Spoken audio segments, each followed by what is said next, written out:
right, in business news now, we are watching the budget this afternoon. Apple's going to be locked up, and you say, Richard Southern, you hope they throw away the key. Throw away the key. He's going to join you live from his hotel room, by the way. Is that where he's going to be? Okay. Yeah, so viewer discretion advised at 7:30 when Apple Hopefully he's cleaned up a little bit. Yeah, so let's talk about, though, how this is going to affect the markets. What traders are really going to be looking for coming out of this budget this afternoon, Richard? First off, tax cuts. The U.S. cut corporate taxes. Will there be anything to keep Canadian companies competitive? Anything on tax cuts? That's certainly topping the list. NAFTA worry. Anything to address that? What about balancing the books? Many economists would like to see concrete debt reduction plans put in place. Oil, it's doing better than where the government thought it would be, much higher than where it thought it would be. That might change growth projections. Newspapers, there's been reports there will be financial help for the troubled Canadian newspapers. And parental leave, we think there's going to be a 5-week incentive for new fathers to take parental leave. Meantime, the issue of corporate America distancing itself from the NRA has taken another turn. Georgia's lieutenant governor attacking Delta, and that airline recently did away with discounts for NRA members. Casey Siegel tweets, quote, "I will kill any tax legislation that benefits Delta unless the company changes its position and fully reinstates its relationship with the NRA." Here's the issue. The legislature in Georgia considering a tax bill that would exempt Delta's purchases of jet fuel from sales taxes, would save the airline $40 million annually. So Delta's got a decision to make there.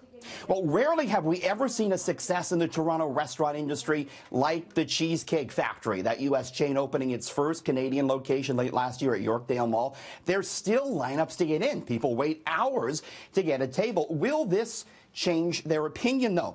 The Toronto Cheesecake Factory failed the city's health inspection last week, and failed badly. Got slapped with yellow conditional grade as it racked up 7 infractions, 2 of them critical. It included operator failing to ensure that food is contaminated, failing to maintain food at the proper temperature, and failing to wash multi-use utensils. However, the next day, the restaurant passed the health inspection. They cleaned up their act pretty quickly. But it'll be interesting to see, Kevin, if that maybe makes the lineups a little bit shorter at the Cheesecake Factory at Yorkdale Mall.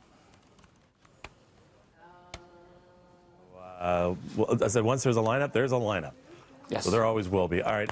It's interesting what you're talking about the Georgia legislature and Delta. I mean, on one side we have the ideology, the gun ideology, which is very heavy set in Georgia.